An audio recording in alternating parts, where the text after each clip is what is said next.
আপনি করেন নাই। আমাদের এক বোন জানতে চেয়েছে যে আসলে হাদিসের মধ্যে উনি পড়তে গিয়ে পেয়েছে কিছু নারীদের নামাজ আল্লাহ তাআলার কাছে কবুল হবে না। তো হাদিসের মধ্যে এই জাতীয় শব্দ চয়ন আছে কিনা, সরাসরি নারীদের কথা বলে এই জাতীয় কথা বলা আছে কিনা, অত্যন্ত গুরুত্বপূর্ণ একটি বিষয়।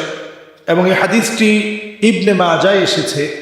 নবীজি সাল্লাল্লাহু আলাইহি সাল্লাম বলেছেন যে সালাসাতুন লা তুরফা সালাতুহুম ফাওকা রুউসিহিম।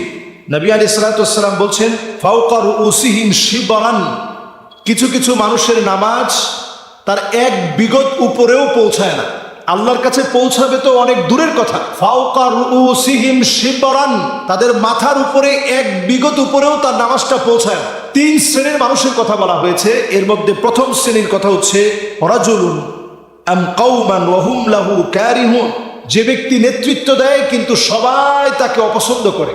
একজন নেতা যদি নেতা হয়, মানুষ তাকে পছন্দ করবে, যদি পছন্দ না করে এমন নেতার নামাজ আল্লাহর কাছে তার মাথার এক বিগত উপরে পৌঁছায়।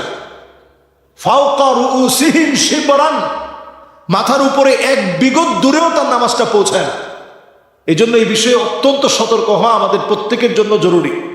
এরপরে আসে ওই নারীর নামাজ আল্লাহর কাছে পৌঁছায় না ওয়া ইমরাআ বাতাত যাওজুহা আলাইহা সাখিত, যেই নারীর উপরে তার স্বামী রাগান্বিত হয়ে আছে, এমতো অবস্থায় রাগ কাটিয়ে ফেলেছে। মা বোনদেরকে বলছি, এমন অনেক নারী আছেন রাগ করে একদিন দুদিন তিন দিন চলে যায়, মাস চলে যায়, বছর চলে যায়, স্বামীর রাগ ভাঙানোর চেষ্টা জীবনে কোনোদিন আপনি করেন নাই।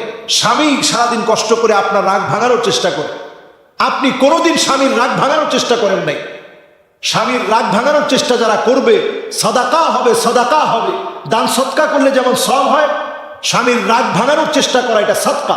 কিন্তু আমরা স্বামীর রাগ ভাঙানোর চেষ্টা করি না। ওই অবস্থায় আপনি ঘুমিয়ে গেলেন, ওই অবস্থায় যদি মৃত্যু হয়, আল্লাহ তাআলা আপনার উপরে রাগান্বিত হয়ে আছেন, ওই অবস্থার উপরে আপনার মৃত্যু হবে।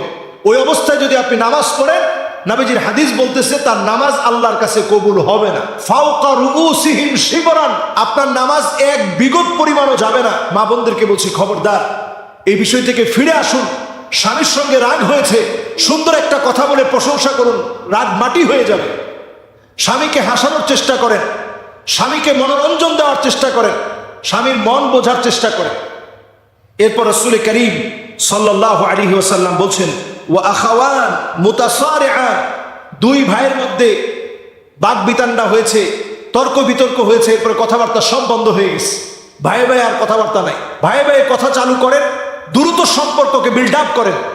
একজন মুসলিম আর একজন মুসলমানের সঙ্গে কথা না বলে থাকতে পারে না, অন্তত সালাম দিয়ে সম্পর্ক ঠিক রাখেন, মহব্বত বৃদ্ধি করার চেষ্টা করেন। সে শত্রুতা করলো, আপনি মিত্রতায় তার শত্রুতাকে ভুলিয়ে দেন। আল্লাহ রাব্বুল আলামিন এটার মধ্যে সওয়াব রেখেছেন। তৃতীয় পক্ষ হিসেবে আপনি দুইজনের মধ্যে সম্পর্ক কিভাবে বাড়ায় দেওয়া যায় সেই চেষ্টা করেন, আপনি সওয়াবের মধ্যে অন্তর্ভুক্ত হবেন। আল্লাহ রাব্বুল আলামিন আমাদেরকে বোঝার তৌফিক দান করুক। আসসালামু আলাইকুম ওয়া রাহমাতুল্লাহি ওয়া বারাকাতুহু।